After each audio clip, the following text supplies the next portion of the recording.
sehari semalam itu yang terbaik kapan Pak Ustadz? Yang paling terbaik adalah antara waktu tahajud sebelum datangnya azan subuh. Itu kita istighfar. Kita ceritanya dibangun jam 3 nih Pak Ustadz, setengah 4. Langsung kita wudhu, sholat tahajud 2, 4, 6, 8 sampai 12 misalnya. Atau 4 rakaat aja terserah kita. Kemudian kita duduk nungguin waktu azan subuh, kita istighfar. Itu yang paling the best, terbaik untuk memanjatkan permohonan ampunan dosa dari Allah Subhanahu wa ta'ala. Jadi ibu jangan bapak tarik selimut, ya. Namanya orang makin malam apalagi begadang pengennya tidur mulu, tarik selimut. Cuma ke belakang dong Ustaz, sholat tahajudnya enggak, rugi. Biarin deh dingin-dingin. Makanya apa? Orang yang membiasakan untuk tahajud, Allah akan membangunkan bangunan yang paling terbaik, terbagus nanti di surganya Allah Subhanahu wa ta'ala. Fatahajjat bihi nafilatan laka asa ayyab'asa rabbuka maqaman mahmuda. Jadi Allah kasih kemuliaan bagi orang yang ahli tahajud. Jadi kenapa dikasih kemuliaan kali itu? Orang pada sedang ngorok, kita bangun. Terus meriang-meriang kita pakai air. Ya kan? Godaannya juga banyak, setannya banyak. Nah, makanya itu adalah dibuat yang namanya bangunan yang akan kita nikmati nanti di surganya Allah Subhanahu wa ta'ala. Allah kasih mulia. Karena kenapa? Pengorbanannya yang berat. Makanya sholat apa? Sholat sunnah yang tingkatnya yang paling tinggi di antara sholat sunnah yang lain adalah sholat tahajud. Sholat tahajud itu di bawah dari sholat fardu peringkatnya. Makanya itu yang paling penting. Kemudian yang ketiga, dengan istighfar kita mempunyai kekuatan untuk apa? Mengusir rasa kesusahan, kesedihan, kegelisahan. Manusia kan suka gelisah hidupnya. Duit banyak belum tentu tenang. Bagaimana Pak Ustadz kuncinya? Banyakin istighfar. Makanya di dalam firman Allah dalam Al-Quran, ala berzikrillah tatmainnul qulub. Kita disuruh banyak berzikir. Supaya apa Pak Ustadz? Supaya tenang hidup kita. Terus asal kita gak banyak utang. Kalau banyak utang kebingungan, mikirin juga, ya. Makanya kita jadi apa yang bahagia itu adalah orang yang qanaah. Jadi kalau ibu bapak pengen bahagia adalah kuncinya qanaah. Qanaah apa Pak Ustaz? Qanaah itu menerima adanya, just the way you are. Kalau orang barat bilang, ya, kalau ilmu tasawuf bilang qanaah, kita menerima, baru bahagia, mendatangkan kebahagiaan. Kalau kita nggak menerima, nggak bahagia, biar duitnya segunung, tetap aja masih kurang, gelisah. Kuncinya apa Pak Ustaz? Qanaah. Jadi bahagia itu adalah menerima apa saja pemberian dari Allah Subhanahu wa ta'ala. Kan namanya manusia kadang-kadang di atas turun juga, dan naik lagi tak turun lagi, kan begitu semua. Ada yang namanya di atas juga. Kenapa? Karena kehidupan dunia itu adalah menipu. Ya, wa ma hayatid dunya illa mata'ul ghurur. Dunia itu adalah menipu. Jangan sampai kita tertipu, terbuai, terlena sampai sholat aja di belakang. Nah, bagaimana dirapiin kehidupannya sama Allah, sedangkan dia itu menggampangkan panggilan Allah. Karena panggilan buat manusia cuma 3. Berapa, Bu? 3, banyak-banyak. 1, panggilan sholat. Hayya 'alas sholat. Tuh, suruh kita sholat. Tinggalin lagi rapat, bentaran 10 menit, 15 menit. Lagi dagang, lagi ngitung duit, stop dulu. Apalagi lagi gibah, banyakin dosa. Ya, berhenti dulu, kita ambil uduk, sholat. Itu panggilan yang pertama. Yang kedua, panggilan haji. Kita kudu dipanggil. Labbaik Allahumma labbaik, labbaik la syarika lak, labbaik innal hamda wan ni'mata lak wal mulk la syarika lak. Itu panggilan Allah untuk berangkat ibadah haji. Karena kalau nggak ada panggilan Allah nggak bisa. Sekarang biar duitnya segunung, tapi kalau buat panggilannya nggak ada, percuma. Apalagi yang duitnya kagak ada, yang nggak bakalan.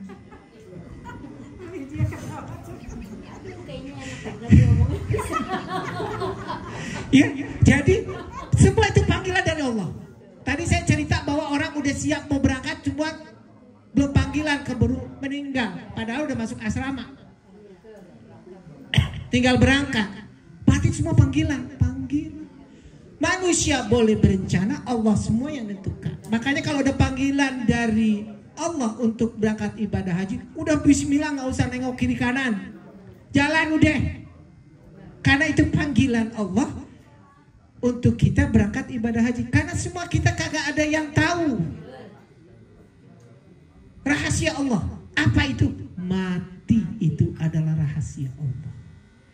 Muda, tua, sakit, seger, ya kan? Itu semua Allah. Panggilan kedua buat manusia. Panggilan yang ketiga, innalillahi wa inna ilaihi raji'un. Itu panggilan juga.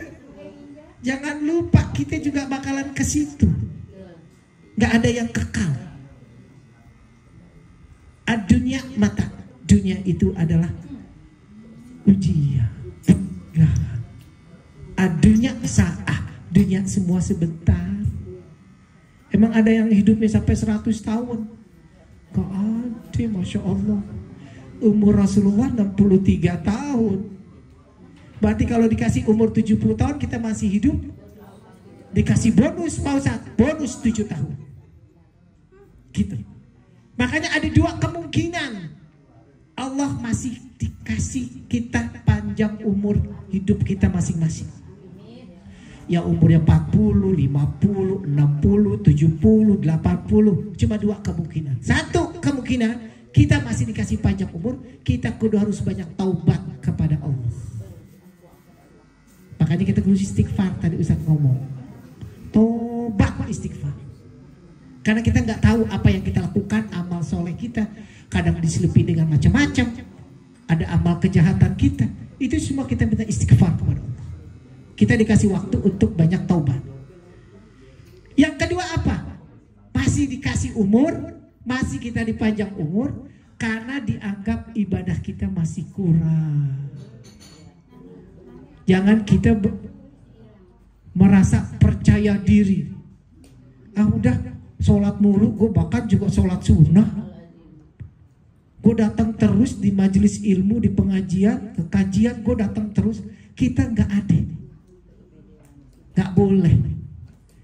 Makanya kita dikasih hidup, umur kita, untuk kita perbanyak amal soleh kita. Itu doang 2 kemungkinan, yang lain enggak. Makanya panggilan kematian itu adalah panggilan dari Allah Subhanahu wa ta'ala. Dia yang punya nyawa, bukan kita. Allah yang punya. Kalau Allah udah tentukan, la yastakhiruna sa'ah wa la yastaqdimun. Kita tidak bisa mengakhirkan atau kita kedepanin, mati duluan atau belakang. Bisa malaikat maut kita negosiasi, nyogok suap, gak bisa. La yastakhiruna sa'ah, gak bisa. Kita ngomong, ya malaikat maut, akhirni ila ajalin qarib. Wahai malaikat maut, belakangin deh gue mati gue. Ya Allah, gue belum sempet ngapa-ngapain. Emang bisa panggil lo dokter dari manapun, ahli spesialis apapun, tidak akan bisa menolongnya karena udah waktunya udah habis. Nah, itu adalah panggilan Allah. Makanya orang yang menjelang umurnya akan meninggal kembali ke haribaan Allah Subhanahu wa taala itu harus tenang, husnul khotimah. Makanya dikatakan di dalam Al-Qur'an bahwa kita disuruh harus tenang. Tenang itu dengan apa? Dengan amal yang soleh yang banyak. Ya ayatuhan nafsul mutmainnah irja'i ila rabbiki radiyatan mardiyah fadkhuli fi ibadi wadkhuli jannati. Jadi jiwa-jiwa yang tenang. Nah, kalau orang meninggal husnul khotimah itu tenang. Karena kenapa? Amalnya banyak. Ibu bapak datang di majelis ilmu, majelis taklim, di mana-mana banyak. Itu apa? Lebih baik daripada kita melaksanakan 1000 kali rakaat sholat subuh. Nyanggup gak lo? Gak sanggup sholat 5 waktu aja tinggalan, apalagi 1000 rakaat. Kita itu duduk di majelis ilmu ini, di mana-mana pengajian itu lebih baik daripada 1000 kali sholat sunnah. Lebih banyak lagi, lebih baik lagi daripada menengok, menjenguk orang sakit 1000 orang. Boro-boro 23 Jakarta macet, wih, boro-boro masa. Jadi ibu bapak ini perbanyak kita amal soleh. Buat apa? Bekal. Harta yang banyak gak dibawa, emas yang banyak, rumah yang mewah, mobil yang mewah, nggak ada dimasukin kuburan. Nggak muat, boro-boro usah dimasukin. Nah, itu apa yang masuk yang kita bawa? Amal takwa kita. Gak ada. Makanya dalam Al-Quran katanya malayan fa'umalun wala banun illa man atallah biqalbin salim. Gak ada harta yang manfaat. Anak yang kita sayangin, yang kita emanin, dia juga akan pulang. Istri yang cantik pulang juga, suami yang ganteng pulang juga, di kuburan bengong mau nangis sepanjang hari. Ada nggak kayak gitu? Kagak. Tuh, jadi apa Ustaz? Yang dibawa apa? Amal soleh. Nah, Bapak Ibu sekalian, kita mengingat kematian tentunya pasti ada hikmahnya, bukan enggak. Karena kita memang harus mengingat itu. Karena manusia akan mengalami seperti itu. Kenapa kita harus mengingat kematian? Ada rahasia-rahasia dari kematian kita harus ingat. Yang pertama adalah kita dengan mengingat kematian kita selalu kepingin mengerjakan kebaikan. Kalau enggak kita lost. Nggak mau menganggap diri kita bisa hidup selama-lamanya. Yang kedua, dengan mengingat kematian, kita akan menambah dekat kita, ibadah kita kepada Allah. Itu. Karena kita akan semua kembali Fir'aun yang hebat. Modar juga. Padahal umurnya sama Nabi Musa balap-balapan. 1000 tahun kurang 10 tahun, 900-an tahun.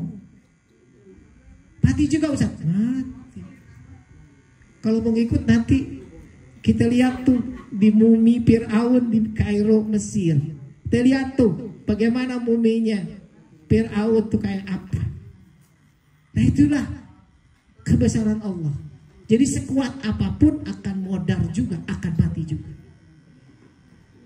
Kemudian yang ketiga, kita tidak lagi selalu suka dengan kehidupan gemerlapnya dunia kalau kita mengingat kematian.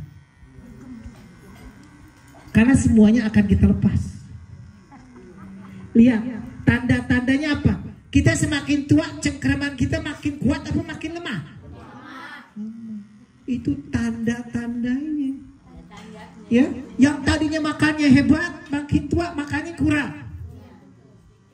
Apa banyak? Kurang.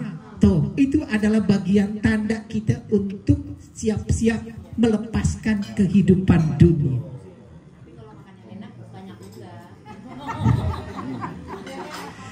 Nah, itu yang paling penting.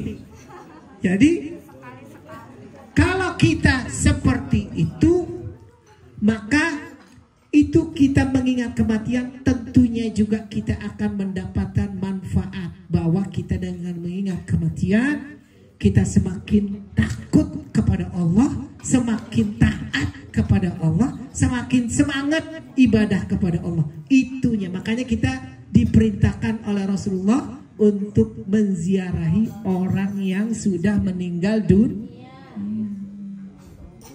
Karena kenapa? Itu nasihat. Mati itu nasihat. Makanya kata Nabi, kafa bi mauti wa izon. Cukup mati. Tapi udah mati kita juga insaf-insaf. Keterlaluan namanya. Makanya kita diperintahkan untuk berziarah kubur, takziah, menengok orang yang sakit.